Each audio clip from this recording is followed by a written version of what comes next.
Your college essay could be the difference between acceptance or rejection. Backed by popular demand, I'll be editing 2 of your essays right here on YouTube. The best part? I'll be doing this every single week until the end of the application cycle. So if you want your essay reviewed, just be sure to send it to the contact below. I'm so excited to show you guys what's working with these essays, what could be better, and how to fix them. Without further ado, let's begin. Lidded eyes, Bob Ross hair, rounded nose. Pretty solid hook. I like the short sentences, and my interest is definitely piqued. The man grins at me expectantly, but no familiar name comes to mind. That is, until mom says, "Aren't you gonna say hi to your Uncle Dogwon?" For me, I'm bad with faces is not a throwaway excuse, but a permanent verdict. Too often I throw my arms around a stranger, walk past my brother in the school hallways, or confidently confuse Kendall and Kylie.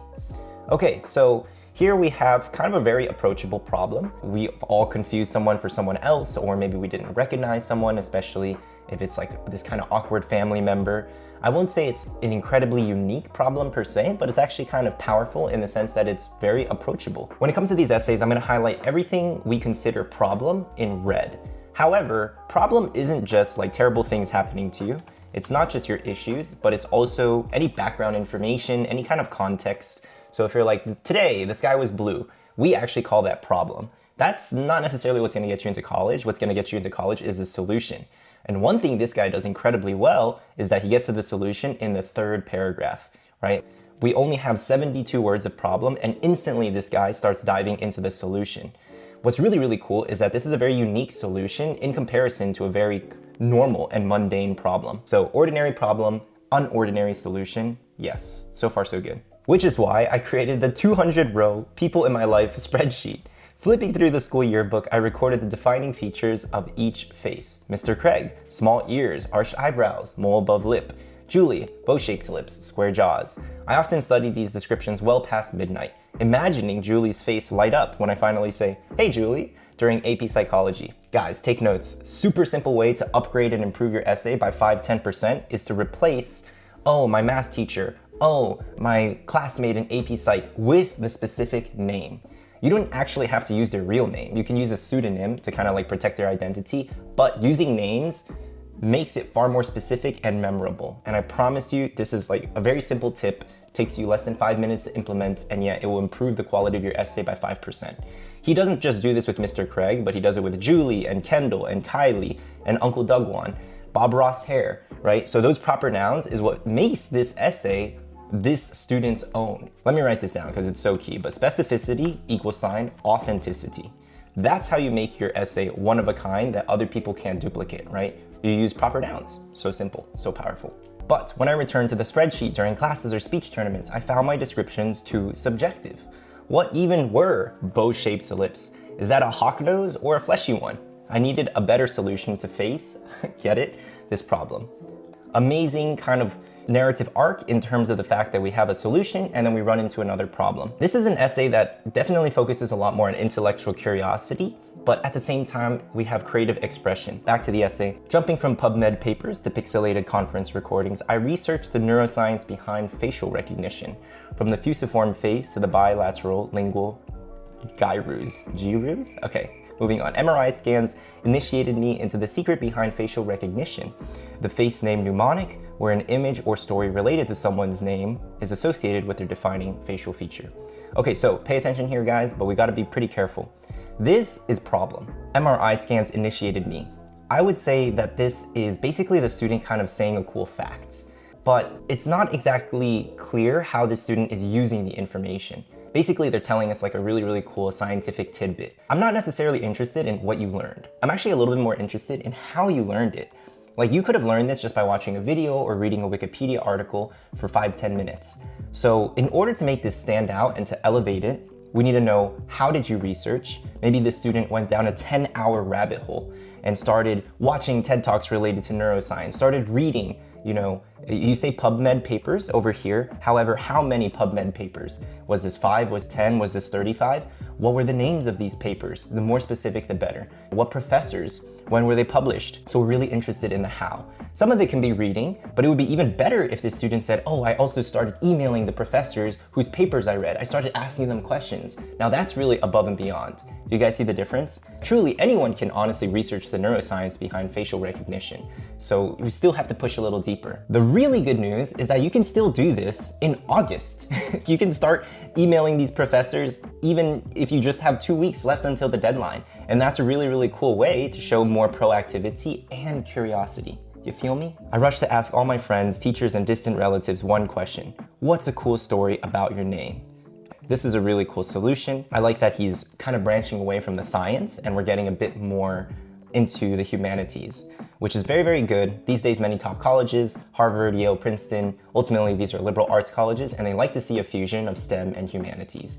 Even if your profile is yelling STEM, STEM, STEM, and honestly, that's like 80-90% of the students we work with, they're Asian and STEM, it's better to talk more about a human dimension in your essays so that they know that you're not just yet another Asian STEM nerd. My students always say I look like that dog from Pixar's Up, Doug. Laughed Uncle Doug one. Nice tie back to the hook in the beginning. Easy. I created a mental image of Doug chasing a squirrel on my uncle's rounded nose bridge. That is incredibly unique. Also, what's really, really working here is the fact that he's using a simple one-word sentence like easy to break up the flow. Wonderful. Next time I spot that nose, I will hopefully imagine Doug's lolling tongue and think of Uncle Doug one. Awesome, awesome, awesome. But when the extended family gathered at Grandpa's for Fall Festival, I could not imagine Doug. I repeated, rounded nose Doug, Uncle Doug one, under my breath, but drew a blank when Uncle Doug one handed me a dumpling across the dinner table. Was that my uncle's rounded nose, or the bumped nose of my first cousin once removed? Turns out the issue lay not in my memory, but in my inability to discriminate facial features. I still can't recognize Uncle Doug one, or my friend Lena, or my biology teacher, Mr. Thorns. And I'm glad, because my relationships with all three of them grew much more than they would have if I had easily recognized them. Okay, so this is actually working super duper well because he's kind of reframing the problem as something good, as the spark of his curiosity, as a way for him to develop an interest in basically the science as well as these people on an individual level. I still think that there's a little bit too much of like problem, solution, problem, solution, problem, solution. This is kind of the first part. This is the first arc. Okay, so this is the first problem solution. Then this is the second problem. And then this is the third problem. When the extended family gathered, I couldn't imagine Doug. Over here in this third part, I felt it was kind of weak because I'm not exactly sure what the solution is. He could get away with kind of defending this by adding more insight and more reflection. Essentially, your essay has three main components, right? It has problem, it has solution, and it has reflection. So here at Elevated, we really, really recommend, I can't stress this enough, but problem should be at most, at the absolute max, 25%. Solution, over 50%. Like the overwhelming majority of your essay, please, it should be solution. Solution can be you growing on a personal level. Let me write this down. So solution should be not just you growing, but also you helping others, you making a positive impact on your community, right? So leadership, all that good stuff. We're gonna call that solution. And then you have reflection. Problem, solution, reflection, very, very simple, but I would aim for about, this is your insights, your thoughts, 25% max, maybe less. 50% should be solution, and then maybe just 20 to 25% reflection. Sure, you can get away with kind of finagling these ratios, but honestly guys, for a first to second draft, where the emphasis is on just nailing a really great structure, having the right content, I would start here. After that, you can start tweaking it and getting a little bit more fancy with your flow and puns and sentence structure and things like that. But really, for the first and second draft, this is the hardest part of the essay writing process.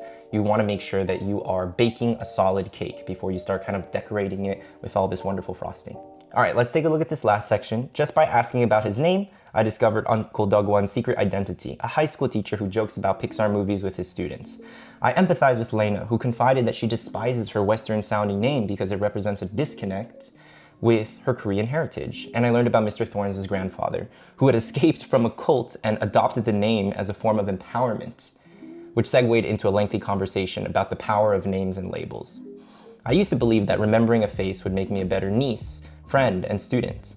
Now I understand that though retaining a face or any other facts like birthdays or zodiac signs can communicate care and appreciation, it alone cannot build meaningful connections. They require a genuine attempt to understand the other person, not through a single question, but with continuous effort. This effort guides everything I do. I read poetry for the Mixtape Review to glimpse poets' opinions on current events, research neuroscience to grasp thought, processes of depression patients, and perform on stage to vicariously understand life as an Addams Family grandmother. Amazing details. And of course, I continue to WhatsApp Uncle Doug one about his favorite April Fool's pranks by his students. So it looks like maybe they submitted a little bit extra over here. So I'm very, very curious to hear what you guys think about this conclusion. Do you think it's powerful? Do you think it's weak? How can it be improved? Take a moment to consider, and then I'll give you all the answers. Let's work backwards, actually. So this is an incredibly powerful part where we call it the application of the solution, right? So it's like, okay, I learned this really neat, new, enlightening truth about myself, about the world. Here's how I apply it in all of these different contexts. Amazing, terrific. Please make sure that you guys have a short paragraph like this, or even one sentence like this. Really, really makes like a big difference. And I think it's one of the most like key important sentences in the conclusion and can honestly help elevate the entire quality of the essay by like 5% with just one sentence, 5-10%. So this is magnificent. I'm gonna highlight this in gold. This is working. What's not as powerful is this section. To me, it felt a little bit repetitive. I feel like we kind of already established this fact.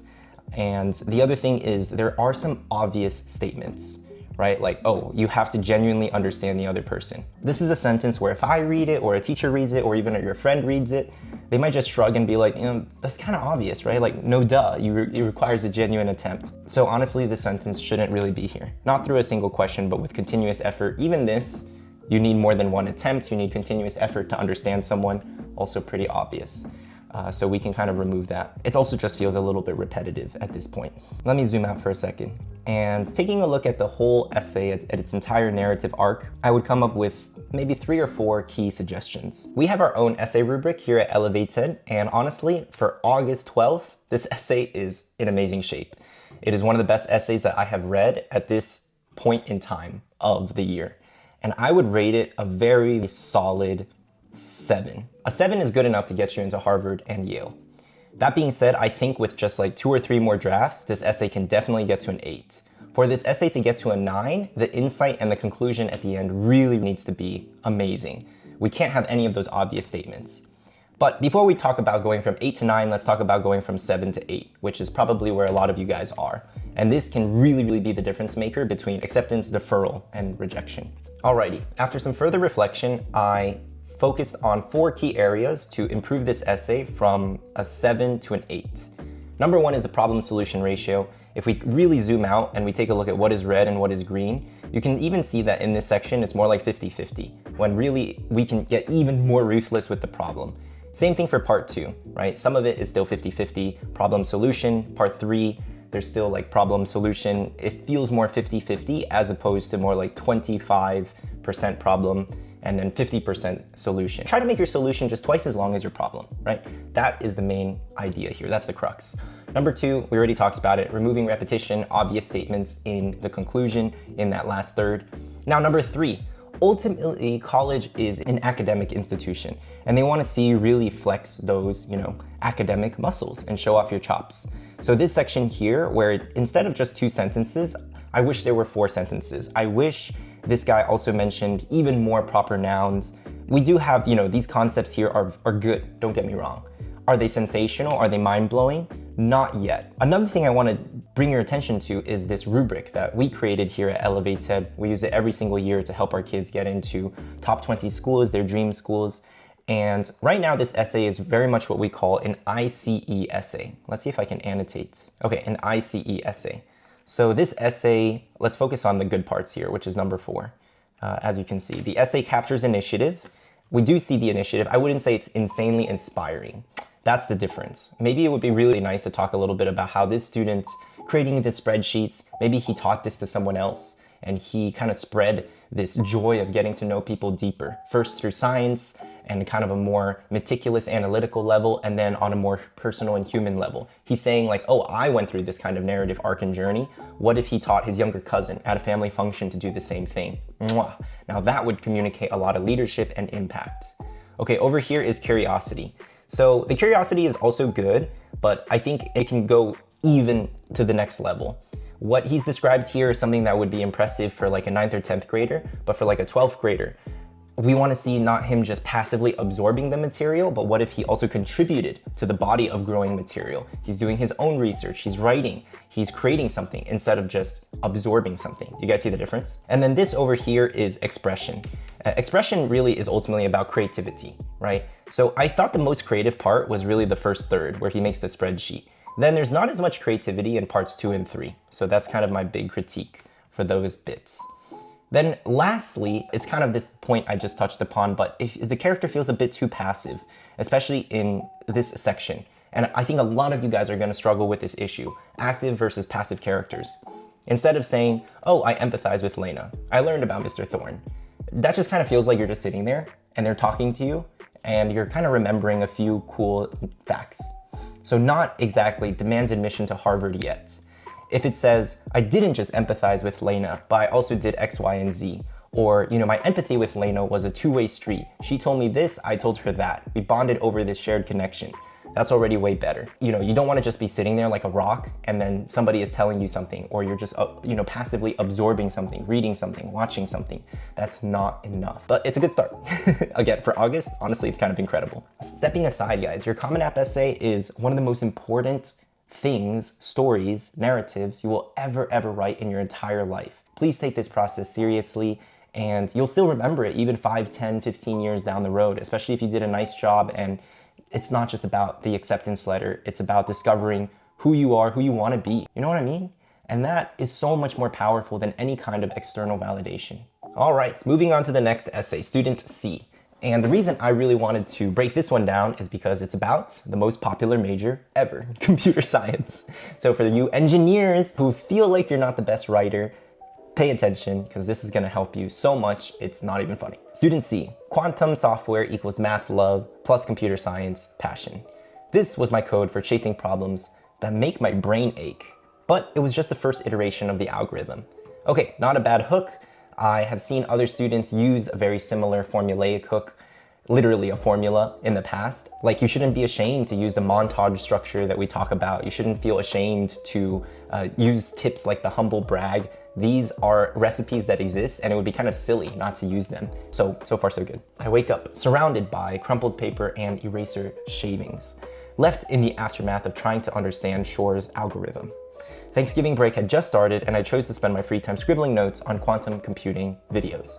I pick up my pencil, whispering in that gnarly morning voice, just one more try. One more turns into several more, 7 to be exact. The nub of my trusted number 2 pencil is worn and the sun is setting. But finally the pieces align. That click of understanding sends a rush through me, the same thrill I feel coding games in Python or solving calculus problems. But something feels hollow about these victories. I'm getting that rush, but I'm chasing it alone. Again, I'll highlight problem in red and solution in green. However, something that both student B and student C do so well is that they get to the solution so quickly, like in the second paragraph, in the third or fourth sentence. That is remarkable. If that's the only thing you learn from this video, I'll be super duper happy. So all this is problem, trying to understand Shor's algorithm that shows some proactivity and curiosity. Well done. Thanksgiving break had just started and I chose to spend my free time scribbling notes. Okay, now what could be more powerful here is mentioning literally like the names of the videos. You can go on YouTube and like find the name of the video, use those proper nouns, try to pick like a relatively short one, not one with like 20 words. Try to find quantum computing channels on YouTube. Mention the names of quantum computing professors, right, from MIT. By the way, guys, quick aside, but did you know that like MIT and Yale, they have completely free lectures that anyone around the world can access.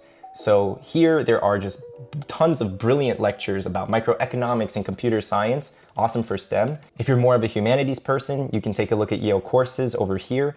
As you can see, there's tons related to medicine and economics again as well, the science behind spanking, why it doesn't work. They're still publishing a ton of material. In fact, they're publishing stuff every single day. This would be an amazing way to say, hey, here's why I want to apply to Yale. Here's why I want to go to MIT, because I've been watching their lectures for the past couple of years. Or if you just started watching them today, you can say, I've been watching them all fall or throughout the summer. And that is really, really powerful material. Such low-hanging fruit, and yet it yields like such major results, yeah? I'm not a big fan of this section over here. It does feel a little bit over dramatic, and I would love to know what's the difference between the first try and the second try and the third, fourth, fifth. What does the student do differently each time? Then be careful of just like obvious no-duh statements, right? Which we talked about earlier. So this isn't quite working. The click of understanding also feels a bit cliche. So I'm not a big fan of these two sentences. And that being said, the way that this paragraph kind of begins and ends is very strong. So this student intuitively picked up on the fact that like, I can't just be solving all these complicated STEM problems in my own bedroom. That is what I call student in a cave. You're just kind of like there, you're locked in, it's cool, we know you're smart, you're doing things on your own. However, how are you helping society? How are you helping your neighbor, other people? That is ultimately what Harvard, Yale, Stanford wants. They would rather take someone who has insane impact over somebody who is insanely intelligent. And it's a lot easier to kind of improve your impact than it is to improve your intelligence. At lunch the next day, I'm sketching superposition for my friend Yash. So a cubic can be both a 0 and 1 at the same time, he asks, squinting at my drawing. Exactly, it's like Schrödinger's cat, but with computers. I explain, watching his eyes light up with that same rush of understanding I'd experienced. We can literally just cut this out, and I think, honestly, this is a little bit better. It just feels a little cliche. Just like that, Yash becomes my first convert. Soon, he is sending me quantum memes and asking questions that push me to understand concepts even deeper. Seeing him experience that same excitement felt better than discovering it myself. So, as you can see, even just like two of these kind of obvious sentences, cliches, can really hurt your case. In this scenario, the student has already had 4 or 5, and we haven't even made it halfway through the essay. It can be very hard to identify these on your own, which is why we recommend showing them to a friend or a professional editor. I really need you guys to pay attention here because there's another incredibly common issue I see every single year. Maybe out of 10 Common App essays, half of them will struggle with this. The issue is so common, we here at Elevated call it the Eureka problem, where all of a sudden, after one interaction, Yash is a convert and he's suddenly sending quantum memes. For me, that feels a little bit unbelievable, too incredible. And so it would be better to kind of spell things out. In fact, it's a lot more powerful to say, Yash didn't immediately become my first convert, but it took concerted efforts talking to him every week during lunch. And then finally, he started even understanding the humor in quantum memes and sending them to me. So actually, kind of, now that you have removed these red sentences, instead of having 2 sentences here, you could stretch this out into 4 or 5 and really show the gradual process. You know, it's not like you can instantly understand quantum like this. There needs to be a little bit more teaching and understanding. That will make it more believable, and it would also communicate more of this student's leadership, impact, patience, perseverance. Perseverance, by the way, is one of the major categories in our V-Spice rubric. The P stands for perseverance. So that would be a really, really great thing to highlight, yeah. That was when I realized I wanted to share this feeling further to anyone who is curious enough to learn. And that is how our group chat, Schrödinger's chat, was born. Schrödinger's chat, excuse me, was born. I documented building Grover's search algorithm to show my friends different components of quantum computing. That chat was constantly full of questions. So how is this faster than a classical algorithm? What's that sphere with the probabilities? Again, another thing that this student does really well, super simple way to communicate intellectual curiosity is to use specific questions. Both student C and student B did this to communicate C, curiosity. He's not even communicating his own curiosity, but he's saying, I created this community where other people felt comfortable to ask these questions, which is just as good. But when I use the same analogy to explain superposition as I did with Yash, I got confused responses. Wait, I'm lost. This makes no sense. Okay, very, very common mistake as well, but this is the repetition. I got a confused response. This is the confused response, right? So you don't even need to say, I got a confused response. You can just say, Jimmy said, this makes no sense, right? So that's a very simple way to kind of identify simple words to remove. I realize everyone learns differently, bit of a no-duh realization. I stepped back and found new ways to explain. This is where this needs to be a paragraph. It could be, oh, Jimmy learned better with diagrams. Timmy learned better with words. So-and-so learned better but when they were able to hold something in their hands and actually touch and feel. They were much more of a tactile learner compared to so-and-so, Tiffany, who was a more auditory learner. That needs to be an entire paragraph, not just one sentence. Watching them finally learn complex concepts made me remember when I was struggling to understand what use quantum computing had and what a probability sphere was. I spent hours in the IBM Composer building the algorithm, carving time between APs and competitions, getting stuck on quantum gates and crashing circuits. But this time, I'm not just solving for myself, I'm screenshotting every error and breakthrough. That's really, really powerful. Really love this sentence. This student is kind of funny because they alternate between kind of like weaker, obvious cliche sentences and then like banger sentences like these, which are really, really neat. Having people watch every step made breakthroughs feel like celebrations. Very small thing, but when you notice you're using the same word twice, see if you can kind of combine and merge. When someone would get excited about understanding something I'd struggled with, it reminded me why those hours scribbling notes, watching YouTube until bright pixels seared my eyes, and debugging until my fingers hurt were worth it. This is a little overdramatic in my opinion, so we can kind of tone this down. I think I would just focus more on this sort of insight and reflection and feeling. Finally, after weeks, it works. The output glows through my screen and that rush hits me, but this time it's bigger. I've created something that can help others understand what once seemed impossible. Others started asking questions, how did you learn this? Where can I do this? Seeing these, I wanted to create something bigger, a space where we can explore these ideas together. Now, I'm not exactly sure we need this paragraph. For me, it feels kind of weak. I think it honestly makes a lot of sense to go from Yash, then Schrödinger's chat, and then the quantum club right after that. This paragraph felt kind of like student B, the same issue, right? Where we have like 2 or 3 different problems. You don't need so many problems. I think at most you just need 2 problems. By the way, if you guys want to check out our most popular structure, you know, the formula, the template that works every year, it's literally called the double problem solution structure. So you don't need 3 problems, 4 problems, 5 problems. I would cap it at 2 or 3 at the utmost. So I started a quantum computing club. Every week we turn a classroom into a quantum lab, tackling problems that once intimidated me. Members who didn't understand bits versus qubits were now explaining entanglement and building algorithms in Quark and Qiskit. Seeing Yash build his first circuit and Aiden understanding interference, nice use of names, reminds me that the best discoveries aren't made alone. Every qubit I code feels like sneaking a peek at the universe's cheat codes, but now I know that sharing those codes is what makes them truly powerful. Again, the message is a little bit redundant. I'm sharing it, other people didn't understand, this feeling of discovery when it's shared with other people, it's so awesome.